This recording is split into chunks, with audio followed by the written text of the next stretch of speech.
Welcome to the English Booster Podcast. I'm your host, Alex, and we are coming to you live from our cozy podcast room. Today is a very special episode because we are diving into the absolute foundation of speaking English, talking about your daily life. To help me with this, I have a very special guest here today. Say hello to Sam. Hi, Alex. Thanks for having me. I'm so excited to be here in the podcast room. Talking about daily routines is one of my favorite topics because it's something every beginner can start using immediately. If you can describe your day, you can have a real conversation. Exactly, Sam. And to do that, we use a specific grammar tool called the simple present tense. Now, for our listeners at home, don't let the word grammar scare you. It's actually quite simple once you get the hang of it. Sam, when we talk about our routines, what is the most important thing to remember about the simple present? Well, Alex, the most important thing to remember is that we use it for things that happen regularly. These are habits or facts. For example, I drink coffee every morning. It's not just happening now. It happens yesterday, today, and probably tomorrow. That's a great point. It's about consistency. Let's start with the morning. Sam, can you walk us through your morning routine using the simple present?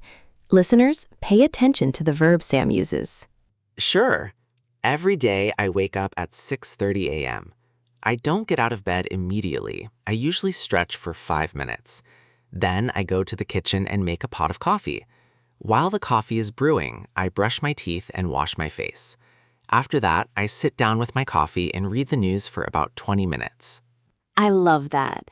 Notice how Sam said, I wake up, I go, and I brush. He didn't say, I am waking up or I waking up. Just the subject I and the basic action word. But Sam, what happens if we talk about someone else? What if I talk about your morning routine? That's where it gets tricky for beginners. If you talk about me, that's the third person singular, you have to add an S to the verb. So instead of Sam wake up, you would say Sam wakes up at 6:30 a.m. Right, so it becomes Sam wakes up, he makes coffee, and he reads the news. That little S is so important. Listeners, try saying that out loud. He wakes up, she works, it rains. It's a small sound, but it makes your English sound much more professional. Definitely. Now, Alex, after my morning routine, I usually head to work. I take the bus at 8 a.m. In the simple present, we also use adverbs of frequency, words like always, usually, sometimes, and never. Let's break those down. I always do something means 100% of the time. I never do it means 0%. Sam, where do these words go in a sentence? Usually, they go right before the action verb. For example, I always eat breakfast, or I sometimes walk to work. It tells the listener how often the habit happens. That is so helpful. So let's look at the afternoon. Sam, what do you usually do after lunch? After lunch, I usually feel a bit tired, so I drink a second cup of tea. I work until 5 p.m. My boss often checks in with us in the afternoon to see how our projects are going.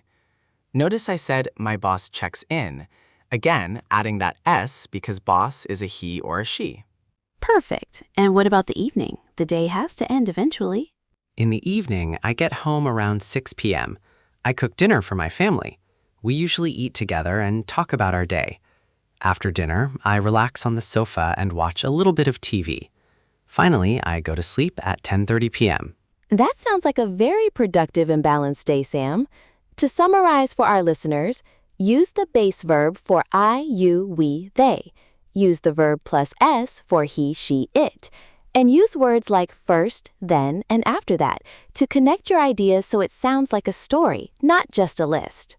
That's the secret. If you use those connecting words, your English flows naturally. Instead of I wake up, I eat, I go, you say first I wake up, then I eat breakfast. After that, I go to work. It sounds much better. We've covered a lot today. We talked about the simple present for habits, the importance of the third person S, and how to use adverbs of frequency like usually and always. It's been a pleasure being here. My advice to the listeners is to try writing down 5 sentences about your own day before you go to sleep tonight. Practice makes perfect. Great advice, Sam. Thank you so much for joining us in the podcast room today. To all our listeners, thank you for tuning in to the English Booster podcast. We hope this helps you feel more confident describing your daily routine. Don't forget to subscribe to our channel for our weekly lessons and tips to boost your English skills. Until next time, keep practicing and keep speaking. Goodbye, everyone. See you next week.